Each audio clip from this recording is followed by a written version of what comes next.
Welcome back to your channel IVF twins brother. बहुत time बाद मैं इस पर वीडियो डाल रही हूँ। तो इस पर जो वीडियो है और मेरा वो अलग से टॉपिक रहेगा, लेकिन जो पिछली वीडियोस है प्रेगनेंसी से रिलेटेड या IVF प्रेगनेंसी से रिलेटेड या IVF प्रेगनेंसी में जो जो कॉम्प्लिकेशंस आती है, अगर वो भी वीडियोस आपको चाहिए तो वो भी मैं बीच में कंटिन्यू करती रहूँगी। लेकिन अभी मेरा बहुत ज़रूरी टॉपिक है जो आप प्लीज़ प्लीज़ जितने भी मदर्स बन गई हैं वो ज़रूर देखिएगा। तो आज का जो, क्योंकि जिस तरह से मेरा IVF को लेकर रहा है एक्सपीरियंस, वही एक्सपीरियंस अभी मैं आपके साथ शो कर रही हूँ। और अभी ऐसा नहीं है कि जिस तरह से मैंने IVF का जब वीडियोस बनानी शुरू करी थी वो तब बनानी शुरू करी थी जब मुझे उसमें सक्सेसफुल मिल गई थी, लेकिन मेरा उसमें भी ट्रीटमेंट अभी चल ही रहा था। लेकिन इसी तरह से मुझे इसमें कुछ परसेंट सक्सेसफुल मिली है, तो वही मैं आपके साथ टाइमली टाइमली शेयर करना चाहती हूँ ताकि आप भी उसी तरह से उसको ट्रीट कीजिए।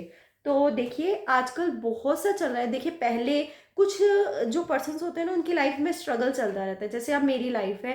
पहले IVF बेबी नहीं था तो इसलिए स्ट्रगल चल रहा था। 10 साल बाद स्ट्रगल करने के बाद मुझे सक्सेसफुल मिला।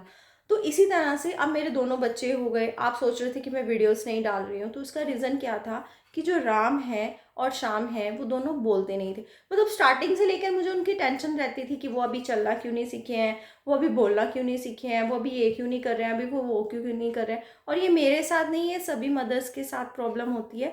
तो लेकिन अभी जो मेरी जो एट प्रेजेंट मेरी सबसे बड़ी प्रॉब्लम है, और ये मेरे साथ नहीं है, अब ये कॉमन हो गई है। जिसी तरह से IVF था, सभी को प्रॉब्लम होती है, जैसे कि ADHD, ऑटिज़म और ODD, OCD, ये काफ़ी प्रॉब्लम्स हैं जो आजकल के बच्चों में डेवलपमेंट इश्यूज आ रहे हैं, माइलस्टोन्स इश्यूज आ रहे हैं, माइलस्टोन डिले हो रहे हैं, डेवलपमेंट डिले हो रहा है। तो ये सारे जो इश्यूज हैं वो बच्चों के साथ बहुत कॉमन हो गए हैं। और बहुत सा इस, और जिस तरह से IVF को लेकर बहुत ज़्यादा गैदरिंग हो रही थी, बहुत ज़्यादा जो है डॉक्टर्स इसके साथ और पेशेंट्स के साथ बहुत ज़्यादा खिलवाड़ कर रहे हैं, और उसी तरह से बहुत से डॉक्टर्स जो एक्सपीरियंस ही नहीं है उनको वो कर रहे हैं। तो मेरा जिस तरह से मैं आपके साथ ये सिर्फ बात करने के लिए आज आई हूँ ताकि आप इस चीज़ को लेकर मैं आगे जो है कंटिन्यू करें। तो देखिए जिस तरह से IVF था, IVF में भी मेरा मोटिव वीडियोस बनाने का ये नहीं था कि मैं एक डॉक्टर हूँ। कई बार मैसेज भी आ जाता था कि आप डॉक्टर नहीं हो, तो मैं डॉक्टर नहीं हूँ, मैं सिर्फ अवेयरनेस उससे रिलेटेड बता रही थी। एक क्या होता है कि डॉक्टर का नज़रिया एक अलग होता है। वो तो किसी भी डॉक्टर के पास जाएंगे, हम बोलेंगे हमारे पेट में दर्द है, तो वो हमारे को उसी के अकॉर्डिंग ट्रीट करेगा। कि मतलब कि डॉक्टर का काम है मेडिसिन देना। बहुत कम ऐसे अच्छे डॉक्टर्स होते हैं जो कि पहले इन्वेस्टिगेशन करेंगे, पहले उस चीज़ को देखेंगे कि वाकई वहाँ पेन है या नहीं है, या उसका रीज़न क्या है, फिर उसके बाद मेडिसिन देंगे। ठीक है। तो डॉक्टर जो होते हैं वो हमारे अकॉर्डिंग ही, जो हम उनको बताते हैं ना, वही उसी के अकॉर्डिंग ही वो जो है हमारा ट्रीटमेंट करते हैं। ठीक है। तो इसी तरह से IVF को लेकर जैसे बहुत ज़्यादा एकदम से बाढ़ आ गई थी कि IVF IVF IVF, और अब हर कोई उसको शर्माता नहीं है कहने से कि हम IVF करा रहे हैं, हमारे बच्चे IVF से हुए हैं। कोई हिडन वाली बात नहीं रही है, कॉमन हो गया है। तो इसी तरह से ये चीज़ भी आने वाले टाइम में कॉमन होने वाली है, और अब भी वो कॉमन हो चुकी है कुछ हद तक। तो इसीलिए ऑटिज़म, ADHD, OCD, ODD और काफ़ी सारे इस चीज़ को नाम दे दिए गए हैं। Virtual autism, classical autism, moderate autism, बहुत सारे नाम दे दिए गए हैं। और मेरे को कम से कम, जब मेरा राम जो है बड़े वाला बेटा वो 1.5 साल का था, तब से मुझे जो है ये मैं देखती आ रही हूँ इस चीज़ को, और कितने डॉक्टर्स के पास मैं घूम चुकी हूँ, पागल भी बन चुकी हूँ। तो इसीलिए आपके लिए जो है शेयर कर रही हूँ कि डॉक्टर्स जो है वो कौन जो है, मतलब क्या करना क्या है, क्या ये प्रोसेस है। ठीक है। देखिए ऐसा नहीं है कि मुझे इस चीज़ में सक्सेसफुल मिल गया है, लेकिन बहुत से पेरेंट्स इसको फेस कर रहे हैं, तो मैं इसीलिए आपके लिए ये वीडियोस बनाने वाली हूँ। तो उसको शेयर भी करूँगी कि मैं उसके साथ क्या क्या करती हूँ। तो देखिए ऑटिज़म या ADHD एक सिर्फ एक टाइटल है, एक टैग है जो आपके बच्चे को दे दिया गया है। डॉक्टर भी इस चीज़ को लेकर अभी कन्फ्यूज़न में ही है, जहाँ तक मैंने देखा है। बहुत बड़े बड़े डॉक्टर्स हैं वो भी कोई मतलब इसका रीज़न नहीं बताता कि ये क्यों हुआ है। कहीं कहते हैं कि बच्चे के अंदर ऑक्सीजन की कमी हो जाती है, कोई बोलता है कि नॉर्मल डिलीवरी नहीं हुई है आपकी, सिजेरियन से हुई है, इस वजह से हो गया है, डॉक्टर्स ध्यान नहीं देते हैं। कुछ ये बोलते हैं कि आप अपने बच्चे को मीठा ज़्यादा खिलाते हो, कुछ ये बोलते हैं कि आप अपने बच्चे को ज़्यादा ध्यान नहीं दिया है, कुछ ये बोलते हैं अपने बच्चे को ये है वो है, मतलब बहुत ज़्यादा कॉम्प्लिकेशंस है इसमें। इसलिए कोई इसका एक मेन रीज़न नहीं है। जिस तरह आईवीएफ का कोई रीज़न नहीं रहता है, unexplained IVF sorry unexplained infertility होती है, उसी तरह से अनएक्सप्लेन ये भी एक प्रॉब्लम है। बट ये है कि उसकी एक मेडिसिन है, लेकिन 100% उसमें भी सक्सेसफुल हमें नहीं मिलता है। एक तरह से चांस हमें मिलता है कि हम ये करवा सकते हैं। उसी तरह से ये जो हमारे लिए ऑटिज्म है, ये एडीएचडी है। राम को ऐसा नहीं है, राम को ऑटिज्म नहीं है, राम को जो है एडीएचडी भी नहीं है, उसको एक नॉर्मली डिले है। तो वो जो है डिले के लिए मैं काम कर रही हूँ। अब सक्सेसफुल मिलेगा या नहीं मिलेगा वो देखिए भगवान की, राधा रानी जी की जो भी है रहेगी। भगवान ने पहले भी साथ दिया तो अब भी देंगे, हारना नहीं है।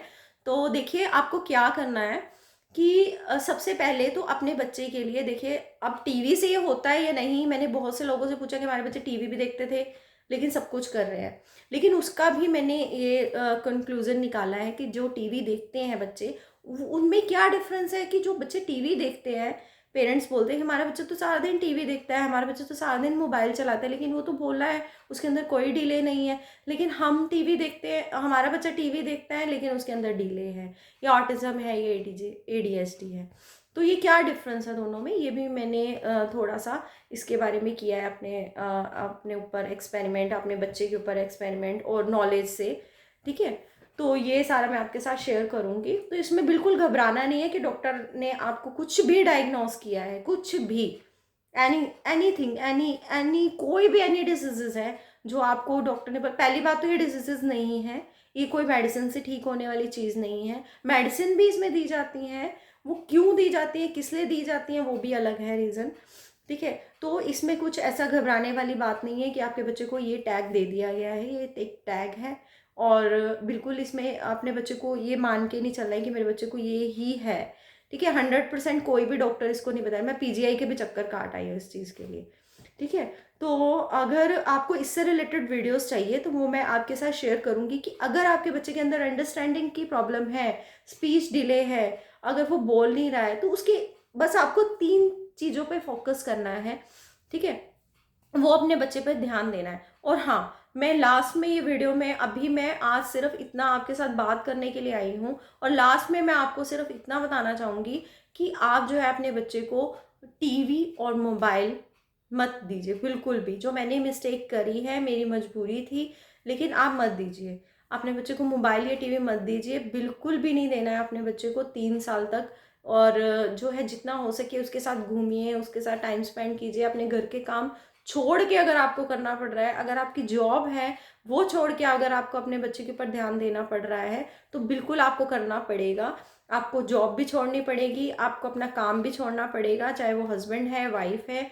और मैं हस्बैंड वाइफ के अलावा किसी के बारे में बात नहीं करूँगी, कोई भी घर का पर्सन है, दादा है, दादी हैं, नाना है, नानी है, मामा है, कोई भी, एवरी पर्सन, सिर्फ पेरेंट्स के अलावा, मम्मी और पापा के अलावा आपकी ही रिस्पॉन्सिबिलिटी है अपने बच्चे के ऊपर ध्यान देने की। किसी की बातों में नहीं आना है, कोई बच्चे का ध्यान नहीं रखता है, आपको ही रखना पड़ेगा, आपको ही ध्यान देना पड़ेगा। कोई सब सिर्फ दूसरे जो लोग होते हैं ना, बच्चे नहीं हो रहे हैं तो बातें बनाते हैं, बच्चे बोल नहीं रहे हैं तो बातें बनाते हैं, बच्चे बीमार हो गए हैं तो बातें बनाते हैं, बच्चे पतले हो गए हैं तो बातें बनाते हैं, बच्चे छोटे रह गए हैं तो बातें बनाते हैं। लेकिन एडवाइस, मतलब बोलने को सभी आते हैं, एडवाइस कोई भी नहीं देता है। एडवाइस भी दे देते हैं, मतलब एडवाइस देने के लिए लोग हाँ तैयार रहते हैं कि हाँ ऐसे कर दो, वैसे कर दो, लेकिन कोई भी हेल्प करने नहीं आता है। इसीलिए आपको अपने बच्चे के ऊपर ध्यान देना है। कोई इस बात का, कोई आपसे नाराज़ हो रहा है, चाहे वो आप हो, आपके हस्बैंड आपसे नाराज़ हो रहे हैं कि आज खाना ऐसा बना है, आज वैसा बना है, तो इस चीज़ों को ध्यान मत दीजिए। मैंने की है गलती तो आप भी मत कीजिए। अपने बच्चों को बिल्कुल भी मोबाइल और टीवी नहीं देना है। बहुत होती है कॉम्प्लिकेशन, देखिए जो ट्विंस होते हैं जिन ट्रिपलेट्स होते हैं, ट्विंस हो जाते हैं आईवीएफ में, या नॉर्मल भी हो जाते हैं आईवीएफ, नॉर्मल भी ट्विंस होते हैं, ज़रूरी नहीं आईवीएफ से ही होते हैं, ट्रिपलेट्स भी हो जाते हैं। तो आप अपने बच्चों का इस पर पूरा ध्यान दीजिए, टीवी और मोबाइल उनको बिल्कुल भी नहीं दिखाना है, ठीक है। तो आई होप कि आपको जो है ये वीडियोस के थ्रू मैं जो नॉलेज है आपको देती रहूँगी, आपको पसंद आएगी। तो ये औरों के साथ भी शेयर कीजिए, औरों को जितने भी आपके आसपास के लोग हैं उनके साथ शेयर कीजिए। तो आई होप कि आपको जो है मेरे टॉपिक्स, जो आने वाले टॉपिक्स हैं वो पसंद आएंगे, और आज के भी आपको एक जो मैंने इन्फॉर्मेशन छोटी सी दी है वो पसंद आएगी। तो प्लीज़ इसको लाइक कीजिए, शेयर कीजिए। तो अगर इससे रिलेटेड कोई कमेंट है, कुछ आप इन्फॉर्मेशन चाहते हैं तो वो मैसेज कीजिए, पर्सनली बात करना चाहते हैं तो मेल आईडी पे मैसेज कीजिए। तो यहीं पर अपनी वीडियो का एंड करूँगी। राधे राधे।